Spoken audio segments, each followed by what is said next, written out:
Seenaa. Aayoo nagaa jirtu. Nagaa akka mujaakee fayyaa keessanii akkami jiru? Nagauma dhuftanii mana kee?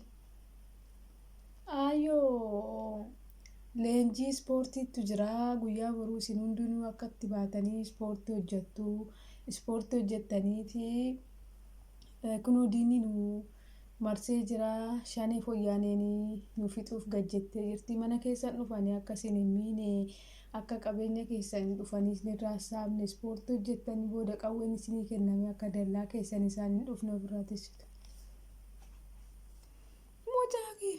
Mujatti baatee ani bee umrii 70 jaartiin umrii 70 mee amma ispoortii akkamii hojjedhaan ispoortii kana shalee fi juuntaa ofirraa teessuu miti ispoortii makanaayyuu hojjedhee hin danda'an jaartii umrii 70 mee na dhiisa harka kiyya mee harka akkas gochuuyyuu harka kunoo ceekuutu na dhukkubaa yoo nuttaalee lapheen na dhukkubaan jaartii umrii 70 maali bara akkamii keessa jira ijoolleetii na dhiisa. Maalaayyoo isin maal taatanii daangaa keessan akkanii qabeenya keessanii shalee juuntaan isinisa waa abbaa ani keessan jiru waa abbaa na dhiisa nu keessan jiru hin danda'u jaartii umrii 70 hojjee ol jee hin danda'u yaa rabbi nu baase bara akkamii keessa jirra meeqa gad nu baasanii safuu nu cabsisiisanii qullaa dhiira wajjin ispoortii hojjedhaan nu jira ani keessan jiru narraa deema Tiyyaafuu fayyaan qabu qooqa jira beelli nutti jira barana hongee kaaniin isii shiftaa shanee qallabdan jedha dargaggeessa nurraa dabaa dargaggeessa nurraa fuutanii qonna dhabnee kunoo hadha beelaan dhumannee manatti jigaa jiran gara waan nyaadhee garattuu qabu jiru ispoortii hojjechuu dhiisi hin danda'u ijoolleetii anarrumaa deema. Kun giddaa jedhaan boru isinuu giddaa janii ni fuudhu aayyoo akkasin jedhina. Ani keessaan qabu ijoollee kiyya deeman danda'an jaartii umrii 70 tolfu. Hop gajjaa deebi'aa akka jettanii hin danda'u. Waa abbaa keessan jiru. Mootummaan koo ega deebarmaa akkamii? Mootummaa hundaa nyaadhee dhuge. Mootummaa hundaayyuu darbe. Waan barana ta'e kana takku taanee hin beeknu. Yaa rabbati nurraa kaasi kadha ijoolleen maa kennallee waan kanallee na argisiifte gaafa wayii bara kanallee kinoo gabrummaa keessa jirra yookaan bara dhuftu gabrummaa jalaa baanee bilisummaa arganna yookaan gabrummaa tana jiraanna yaa rabbati waan hundaa nu argisiifte ijoolleetti yoo abbaa ani keessan jiru narraa deema dulla waggaa 70 ispoortiin danda'u. Nyaataayyuu garaa qooqa jira shoomatan qabu hongeen nu fixxe ol jee hin danda'u narraa deema hin danda'u ispoortii hin danda'u.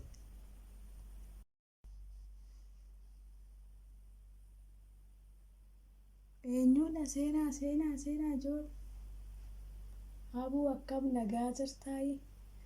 Nagaa koo jira giiftii koo anaa dhufa akkam jirtaayi fayyaa kee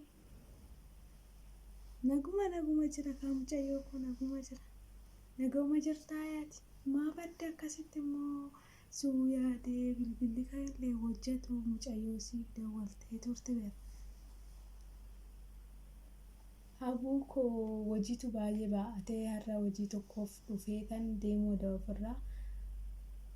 Maaliif nagaumaa miti maaliif ofirra deemtaree? Hojii biiroodhaan nu erganii. Nagaumaaf si erganii? Nagauma leenjii amma fudhatamaa jiru kunoo mootummaa kana shanii fi juuntaanii kunoo miidhaa irra geessaa jiru dabanii fi jiru waan ta'eef shaneen hawaasa keenya miidhaa jirti.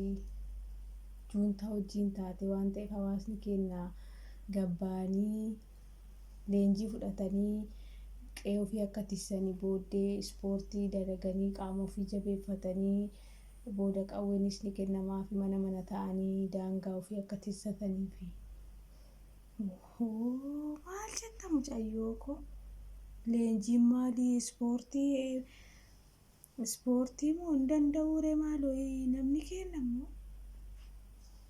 Lakki giddaajiidha jedhu hundi isaaniitu isinillee boru akka baatanii jechuutti jirutti minaan jedha sitti himuu dhufe. Maal jetta mucayyoo koo? Anukkoo bar jaartii umurii 70 akkamitti hin danda'inii ispoortii hojjedheen maaloo ceekumtuun na dhukkubdi bar akkanatti harka ulfuu hin danda'u. Akkasitti immoo utaaluudhaaf immoo akkanatti utaaluuf immoo lapheen na dhukkubdi mucayyoo koo. Jaartii umurii 70 ani hin danda'u. Juuntaa fi shanee jettan immoo akkamiin ofirraa tisee hin danda'u maaloo ijoollee koo ispoortii hin danda'u. Giddaajiidha jedhumoo maal jedhuyyuu? Giddaajiidha hunduu ba'uu qaba. Lakki keessa hin jiru ani giddaajiin abba waan barbaade haa dhufu malee ani ispoortii hin danda'u. Jaartii umurii 70 lapheen koo na dhukkuba. Ceekuu kan koo immoo na dhukkubdii hin danda'u. Giddaajiin laatoo ani hin deemu. Yaa Rabbii maalnu akkami bara keemii keessa jirraayyuu? Maaloo mootummaan kun maal nutti hidhate immoo? Ani bari umurii 70 okkoo bari umurii 70 jaartiin umurii 70 akkamitti ispoortii ani qaamni kiyya hin beeku akkamitti ispoortii hojjedhe shaneef juuntaa ofirraa dhoorge jedha. Yaa Rabbi yaa bara nu baasi ka yaa bara nu baasi. Giddaajiidhaan immoo sin baasa jechuutti jiru immoo ani keessa hin jiru hin dandeettu jettee jaartiin jedhiinii jennee itti himnuure.